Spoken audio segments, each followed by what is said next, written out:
Hello and welcome back to the Baggies Podcast YouTube channel, where of course we're giving you all the latest news, views and opinions on all things Albion. We are back again today with another match preview for you, looking ahead to West Bromwich Albion's game against Wigan Athletic, which kicks off at 8:45 on Tuesday evening.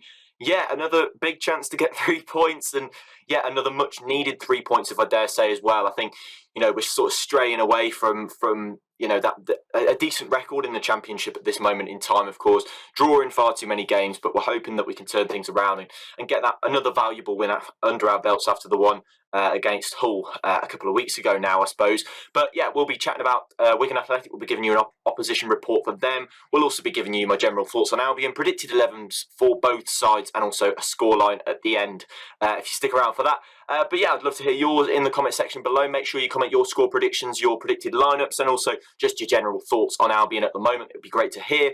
But yeah, without further ado, let's crack on. Before we start, make sure you subscribe for more content like this. There's a match preview for every Albion League game this season as well, along with podcasts, which will be returning quite soon. Match day vlogs as well for all the games I go to. But yeah, let's crack on. It's West Bromwich Albion versus Wigan Athletic match preview. You're watching the Baggies Podcast YouTube channel.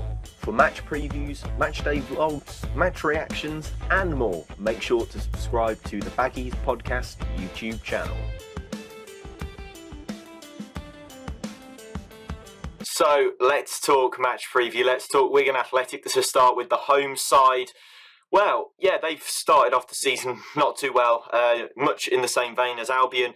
20th in the EFL Championship, 1 win, 3 draws and a loss to boot. And yeah, a very, very heavy loss for their first loss of the season. Last weekend, a 5-1 defeat to Burnley, of course, now under the stewardship of Vincent Kompany, and who will be playing on Friday night as well.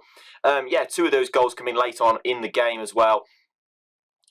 For Burnley, so it's worth mentioning that maybe tiredness and whatnot has kicked in towards the end of that game, but still a 5-1 defeat is a pretty hefty one in the Championship. And yeah, Wigan Athletic, of course, a newly promoted side, finished first in League One last season, so they're of course coming in with sort of the expectation that they'd like to be able to survive in the division. And yeah, of course, the start for that didn't go too well. It hasn't been going too well, but still outside the relegation zone. But that defeat last time out won't have done them much help. Yeah, managed by Liam Richardson, formerly of Accrington Stanley, of course, got Wigan promoted last season and top of the league, of course, and back in the Championship, really, for him to try and ply his trade and try and keep Wigan in the division and try and make them a hard to beat side. And yeah, I suppose they've done pretty well with the draws that they've got so far and a win. Yeah, it's just that loss. It maybe shows a little bit of a sign of some cracks starting to seep in, maybe in their structure or in their out possession work. So perhaps we'll see a bit of a different side to Wigan this season and this time out. But we'll take a look. We'll see what happens. But yeah, of course, they've got some good key players as well. Top scorer is Will Keane with 2 goals, and then some top assists, of course, is all joint on 1 at the moment with McGuinness, Keane and Charlie Wyke as well, all on 1 assist. Yeah, I think that obviously coming into the Championship is always a difficult expectation. I mean, last season we saw quite a few teams doing well. I mean, Blackpool, I remember, did pretty well. They finished sort of mid-table area. Who else did we have? I can't quite remember, but we had quite a few teams who were doing pretty decently around mid-table. And yeah, I mean, I can't really remember many going down at all. If I'm completely honest, if I have to be completely plain, I mean, I'll check it now, but I can't really remember too many looking shabby from last season coming up into the division, and maybe that could be something that happens. But yeah, yeah, I mean, we're gonna, it's always a massive task to keep your side in the division, especially after coming up.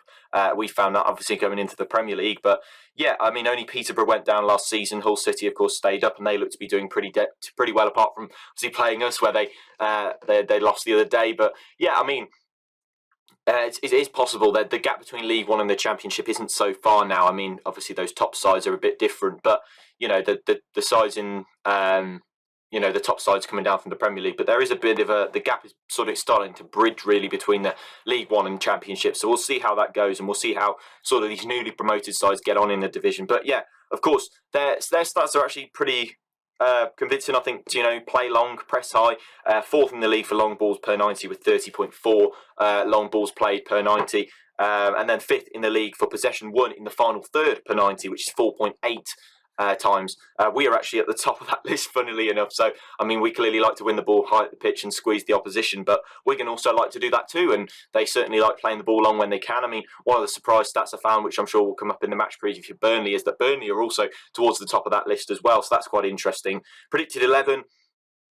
Here for Wigan Athletic: in goal, Jones. Back three of Jason Kerr, Watmore and Curtis Tilt. Then a midfield sort of five. It's a 3-5-2 for Wigan as they've been playing recently.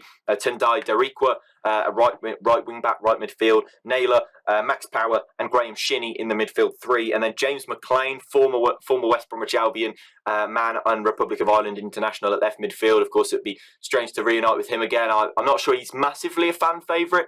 I mean, I remember him, being that kind of player that, he'd do a job for you, but there's still that little bit of a side to him that's a bit reckless. I mean, I remember getting him sent off against, I think, Bournemouth not too long before our spell in the Premier League came to an end. But I mean, I look at him and I think, he's a tidy player in there who can do a job, but then you've got these little moments of aggression, you've got these little moments of stupidity that can sometimes essentially spoil the game for you. So, yeah, James McLean, be weird to see him again, of course, back in a Wigan shirt. I think that's actually where we signed him from.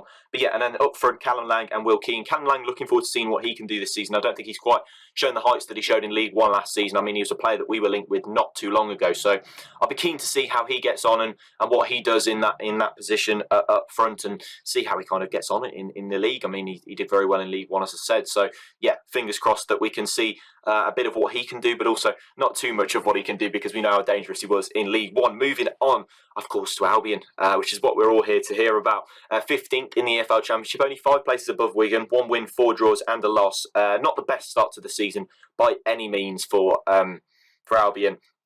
I mean, the 2-2 draw against Huddersfield, we'll chat a little bit about that now because there was no match reaction to that. Disappointing to go 2 goals down, of course, early on in the game. And Jordan scoring that worldie and then scoring, the goal that he did, from sort of an unmarked position in the box. I mean, Dara O'Shea's mistake was a difficult one to take. I mean, for all the world, he looked like he was going to get the foul or go play for the foul, and he tried to, and he didn't really need to. All he needed to do is sort of put it in the stand. I mean, there was no need to kind of try and be clever. I've seen a bit of criticism, and rightly so, on that mistake. It's a mistake, but I'm sure that he's the kind of character that holds his hand up and goes, yeah, that was me, I apologise for that. So I can kind of see that from him. I can kind of see him being that kind of guy who's going to show that real, responsibility. And I think there wasn't enough of that last season, taking responsibility, a bit of leadership for mistakes being made. And I think O'Shea will probably have done that in the dressing room. And I think comments from Steve Bruce suggest that he has done as well. So, yeah, I mean, positives, coming back from 2 goals behind in the Championship at all is a massive task, especially away from home against a side that I think Huddersfield could be quite organised this season. As I said, I think they will struggle without Carlos Corberán, but I think they have looked more organised and more structurally efficient, as the games have gone on. And of course, to concede 2 goals like they did, they'll be disappointed. But some of the goals that they scored, I mean, Grady Dean-Garner's put the first one on the plate for Jed Wallace, and then John Swift leaving Jed Wallace unmarked in the box, really withdrawing defenders in and able to chip the ball through to him, and he can get an easy shot off and a volley into the goal. So,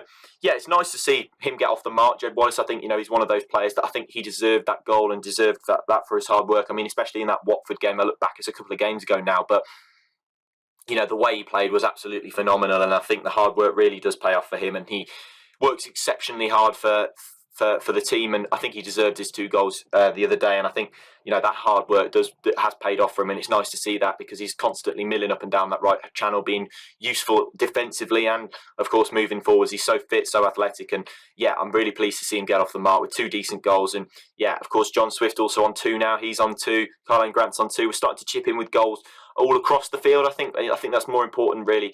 Without that goal scorer at the moment, Daryl Dike, of course, injured. Maybe somebody coming in before the end of the window. They need to see what happens, and fingers crossed, we can get those results now. I think we're starting to bring in some performances. There's still a few mistakes in there, but the performances, I think, are the most important thing. If you're getting those performances, at some point the results are going to come, and I mean, for us, I think that's definitely the case. It's just a difficult time for us trying to get through this period of, not being able to score. We scored quite a few goals in our last couple of league games now, 7 in 2 league games, but I think that we're starting to show a little bit of cracks defensively, mistakes and stuff's creeping in. Of course, the worldie goal from Anjornan, you can't really help, but I think, looking at the game, I think we probably could have gone on and snatched it. Penalty denied for Carlane Grant as well, which is a blatant penalty. I mean, those 9 times out of 10 you hope get given. So yeah, fingers crossed the luck will come back for us. But yeah, let's go into a predicted 11, which will be appearing just here on the screen.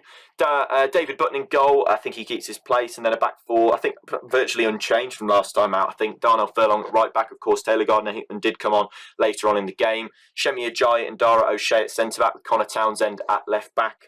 Midfield two of Okaya Kujlu and Jason Malumbi. Just in front of them, John Swift. Wingers in Jed Wallace and Grady Dean Garner.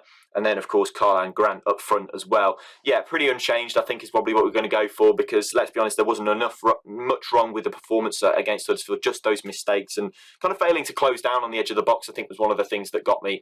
But yeah, that's our predicted lineup. Let's go for a scoreline. I'm going to go 1-0 Albion away from home. A win and a clean sheet would be fantastic. A clean sheet, most important. We've got one so far this season, but we're hoping for more. But yeah, that's about all we got time for in this match preview. Make sure you subscribe. Make sure you comment your thoughts and predictions down below, and I'd love to hear them. But that brings us to the end of this match preview. Make sure you subscribe, and I'll see you in the next one. Goodbye.